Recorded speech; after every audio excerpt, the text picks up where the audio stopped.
Welcome to today's deep dive. You've sent over a whole bunch of stuff on behavior change, Oh, yeah. including excerpts from Katy Milkman's book, How to Change, Okay. and even some pretty fascinating footnotes. Interesting. We're going to try to break it all down for you, so by the end, Yeah. you'll have a few new tricks up your sleeve for changing your own behavior. Okay. And maybe even inspiring others to do the same. It's really quite remarkable how much research has been done in this area. Right. Katy Milkman's definitely a leading voice in the field, For sure. and she kind of brings together insights from psychology, Yeah. economics, and all sorts of different fields. All right, let's jump right in. Sure. What are some of the biggest obstacles to change that Milkman identifies? The structure of her book actually provides a pretty great framework for us because it's kind of built around those obstacles. Interesting. So she really tackles everything from impulsivity, Yeah. procrastination, forgetfulness, confidence, Okay. and even like how our social circles influence our decisions. So she kicks things off with that story about the piano stairs. Yep. In a Stockholm subway station, right? That's right. That experiment where they were trying to encourage people to take the stairs Yeah. instead of the escalator. Right. Remember that one? Absolutely. And it was remarkably effective Yeah. just by adding that element of fun. Yeah. Making the stairs into a giant piano keyboard. It's like a fun way to work out. Yeah. They saw a 66% increase Wow. in people taking the stairs. That's pretty incredible. Yeah. But how does that apply to my own life? Right. It's not like I can install piano stairs in my house to motivate me to Yeah. do the dishes. Well, that's where the concept of temptation bundling comes in. Okay. It's not about literal piano stairs. It's more about the principle behind it. I see. So, think about something that you really enjoy. Okay. Maybe listening to a podcast or an audiobook. Yeah. And only allow yourself to indulge in that activity. Oh. While you're doing something you usually dread, like those dishes. Interesting. So I'm basically bribing myself with entertainment You could say that. to tackle those boring chores. Yeah, you're making that undesirable activity more Yeah. appealing by pairing it Oh, with something that you genuinely enjoy. smart. Simple but powerful It is. shift in perspective. She also brings up that story of Odysseus tying himself to the mast Oh, to yeah. resist the siren's call, which seems like a little extreme, A little bit. but I guess it makes a point, right? Absolutely. What is she getting at there? It's a great metaphor for what are called commitment devices. Okay. These things that can help us outsmart Yeah. our own tendency to procrastinate. Oh, that's good because I need that. So think of it like setting up guardrails for your goals. Okay. In Odysseus's case, it was physical restraint. Right. But we can use things like, Yeah. those locked savings accounts where you can't access the money Oh, I've seen those. until you've reached a specific savings goal. That's a great analogy. Yeah. So it's about setting up systems that make it harder Right. to give in to temptation in the moment. When your willpower is low, Yeah. that's when you need those systems. Speaking of commitments, Yeah. one study Milkman talks about found that simply prompting people to write down a plan Okay. for getting a flu shot Interesting. increased vaccination rates by 13%. Wow. Is that just about remembering to go, or is there something else going on? It's more than just remembering. Oh, It's about what's called cue-based planning. all right. So when you take the time to really think through those details, Yeah. like when you'll get the shot, where you'll go, Yeah. you're creating a mental trigger. I see. And that act of planning makes it more likely Okay. that you'll actually follow through. Gotcha. You're basically setting up a series of cues that lead you towards your goal. So if I'm always forgetting to take my vitamins, Right. maybe I should try writing down, Yeah. take vitamins after breakfast and sticking it on the fridge. You got it. So I can't ignore it.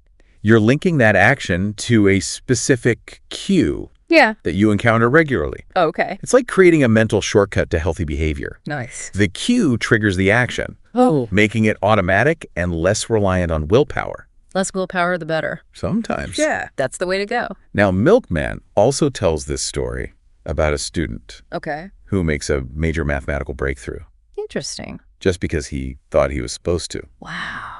It seems like believing in yourself can really have an impact It definitely does. on what you can achieve. Absolutely. That story really highlights the power of a growth mindset. Yes. So this idea is that your abilities aren't fixed, Right. and effort plays a huge role Exactly. in your potential. It's about fostering a belief in your capacity to learn and grow, Okay. even when you face challenges. So it's not just about having the skills. No. It's about believing. It's about believing you can develop those skills. Yeah, exactly. And surrounding yourself with people who believe in you can be incredibly powerful as well. Oh, wow. Their expectations can shape your own self-belief and even your performance. It really makes you think about the company you keep. Yeah. And how their beliefs might be rubbing off on you. For sure. Speaking of social influence, Yeah. Milkman brings up that energy consumption study. Okay. Where people who were told they used less energy than average Right. ended up using more energy. Yeah, it seems counterintuitive. Definitely. But it shows the power of social comparison. So we all want to fit in, I guess. Yeah, we have this natural tendency to want to kind of fit in with the group. Makes sense. Even when it maybe goes against our best interests. So even when we think we're making independent decisions, we're often influenced by what everyone else is doing. Exactly. It's a really powerful reminder to be mindful of our social circles. Okay. And the norms that they kind of perpetuate. Right. Especially when we're trying to make a positive change. Yeah. It's fascinating how we can unconsciously adjust our behavior just to fit in with everybody else. Definitely. But let's maybe shift gears a bit and talk about some of the tools that we can use to actually make those changes stick. Yeah. Milkman offers like a whole toolbox of strategies. I like that. And I think you'll find them pretty interesting. All right, let's crack open this toolbox. Where do we start? Well, we've already talked about temptation bundling. Oh, yeah. And I think it's worth kind of revisiting that. Okay. Remember those piano stairs? Yeah, who could forget those? Right. Taking the stairs fun. Yeah. Which is something I need more of in my life. So how can we apply that principle to your own challenges? Okay. Let's say you're someone who struggles to find time for exercise. Yeah. You could try bundling it with something you love. Oh, okay. Like catching up on your favorite TV show. Okay. Only allow yourself to watch that show. While you're on the treadmill or out for a walk. So I'm tricking my brain into associating something I usually avoid. Kinda. With something I actually look forward to. Exactly. Okay. And it doesn't have to be entertainment. Okay. Maybe you enjoy learning a new language. Yeah. Use that as your reward. Okay. Say, I can only listen to my language learning app while I'm folding laundry. I love that. Turning mundane chores into like opportunities to learn something new. Yeah. Sneaky and brilliant. Speaking of sneaky and brilliant, let's talk about commitment devices. Oh, yes. Remember Odysseus and those sirens? Yeah. We're not suggesting you tie yourself to anything. Okay, good. But the idea is to create those constraints that kind of help you stay the course. Right, like setting up those guardrails. Exactly. We talked about earlier. But I'm curious, what are some more like practical examples of commitment devices? Right, because not everyone has a mask just lying around. Right, exactly. Handy. So think about deadlines.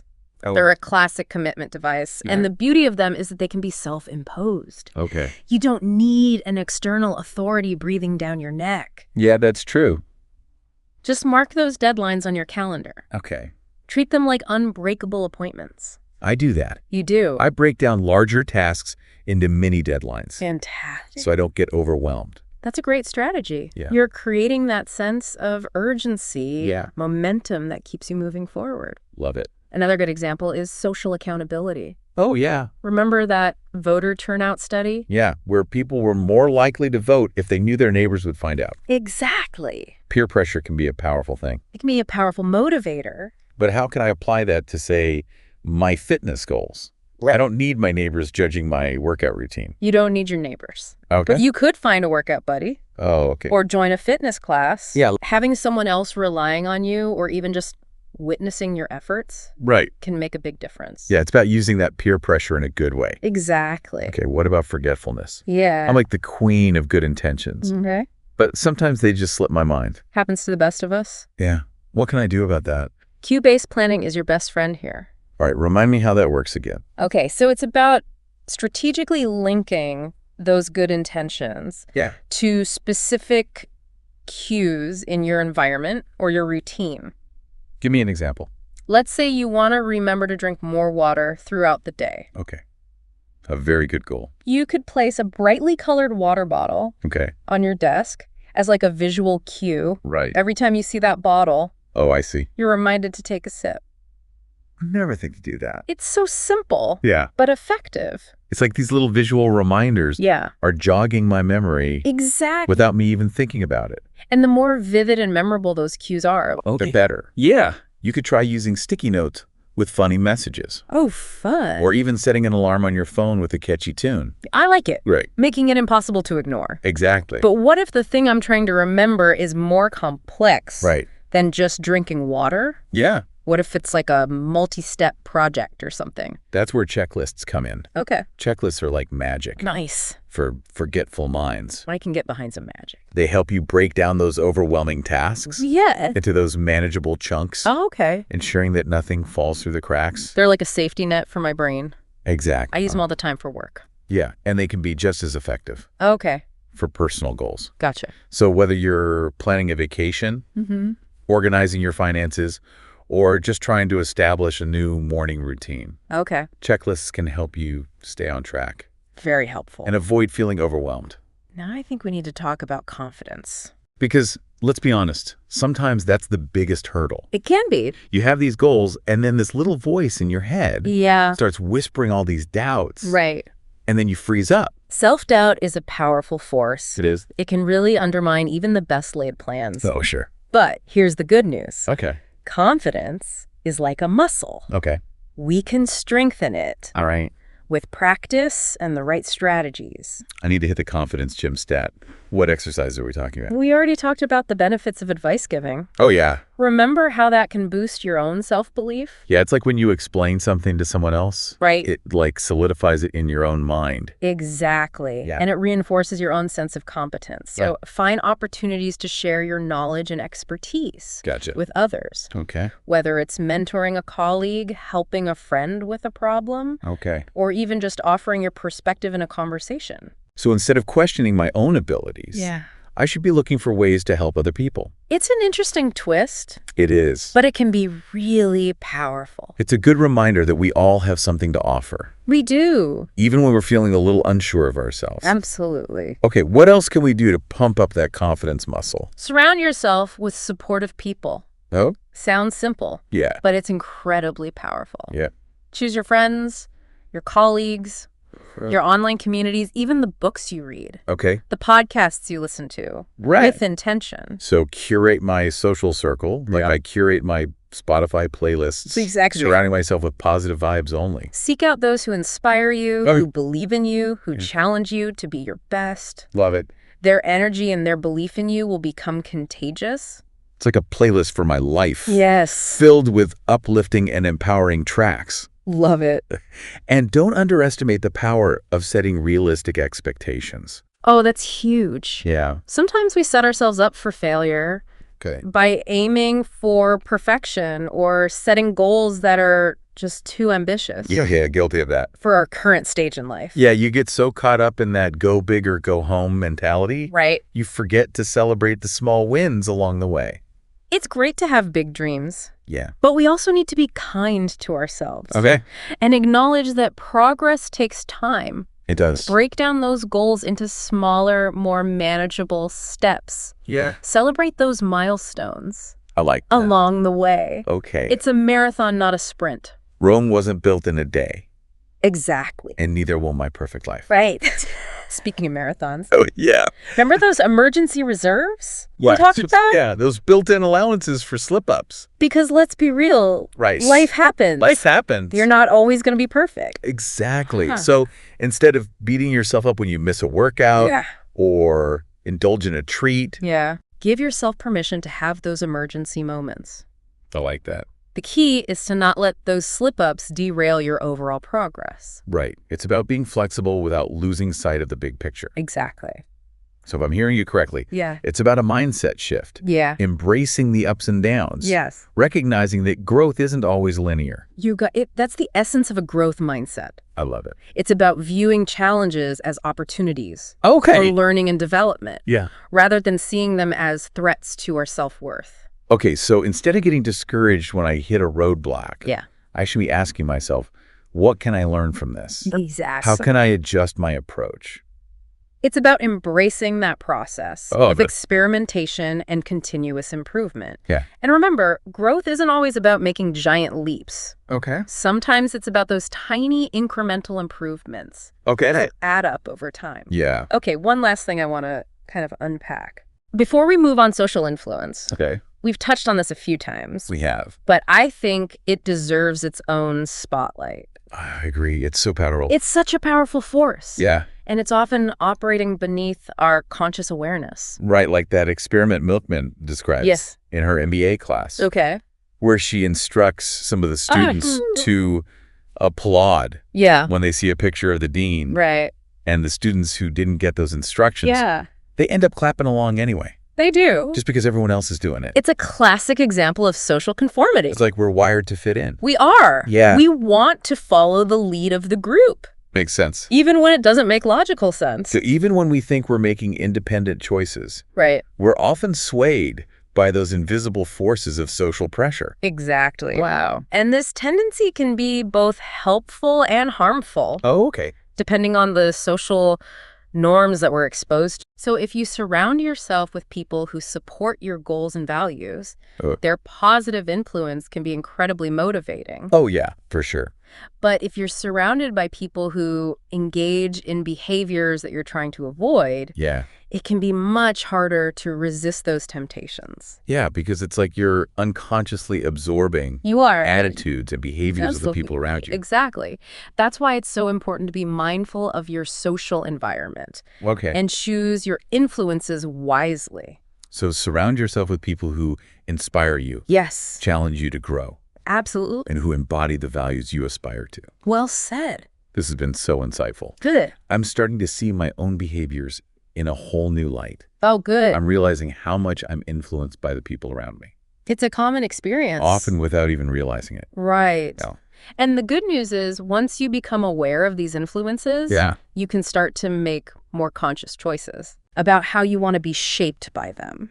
Okay, so we've talked about all these different tools and techniques for changing behavior. Yeah. But I'm wondering, like, how do we actually put all this into practice? Right. It feels like a lot to remember. It can feel overwhelming. Yeah. But remember, the key is to find what works best for you. Oh, okay. Not every strategy is going to resonate with every person. Okay. So it's really about experimentation and customization. So it's not about trying to implement every single thing we've talked about. No, it's about picking and choosing Right. what fits my personality and my goals. Exactly. Start by identifying the specific challenges that you're facing. Okay.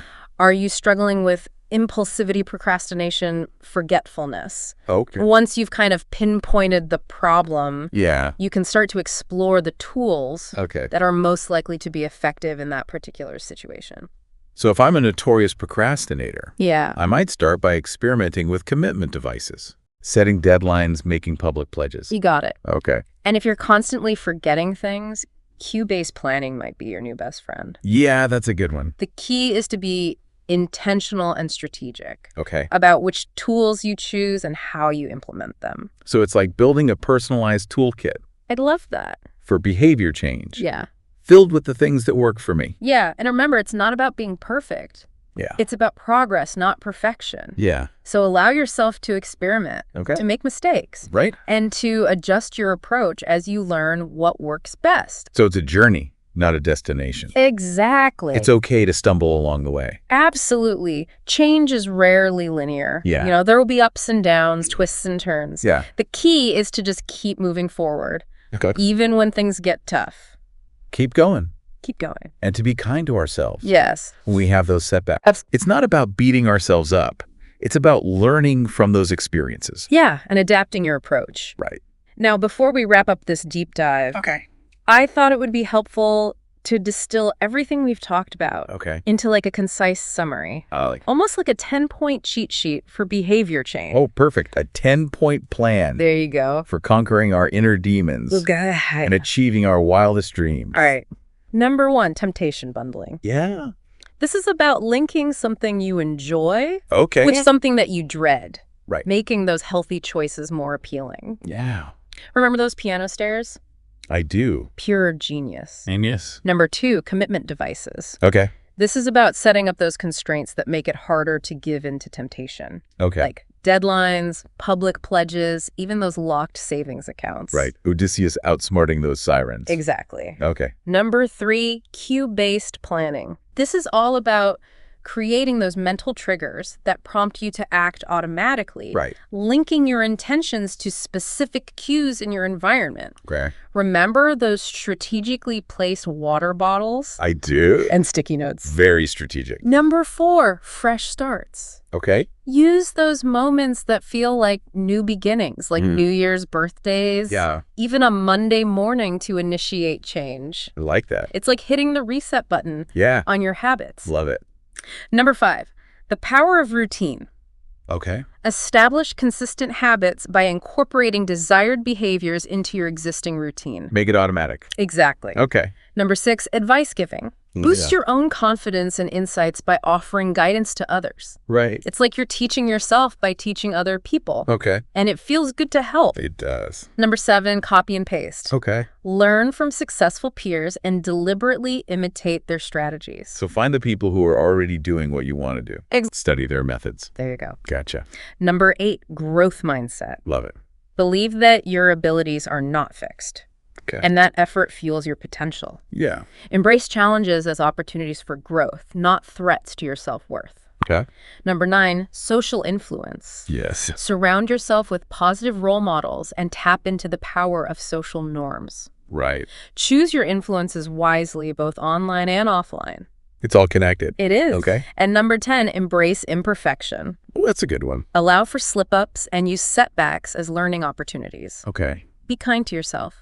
Change is a journey, not a destination. It is. There you have it, your 10-point blueprint. Love it. For behavior change. So helpful. So we encourage you to experiment with these tools. Okay. Find what resonates with you and adapt them to your own unique circumstances. Yeah, make it your own. Yeah. Remember, the power to change is within you. It is. You just need the right tools. Yes. And a little bit of self-compassion. Absolutely. And one final thought to ponder. Okay. How can you use these insights not only to change your own behavior, but to inspire and support others? Well, that's a good one. On their own journeys of change. That's a great question to leave our listeners with. Yeah. It's a two-way street. We can all be agents of positive change. We can. For ourselves and the people around us. Thanks for joining us on this deep dive into behavior change. It's been great. Hope you found it insightful and empowering. Until next time. Yes. Keep learning, keep growing, and keep believing in yourself.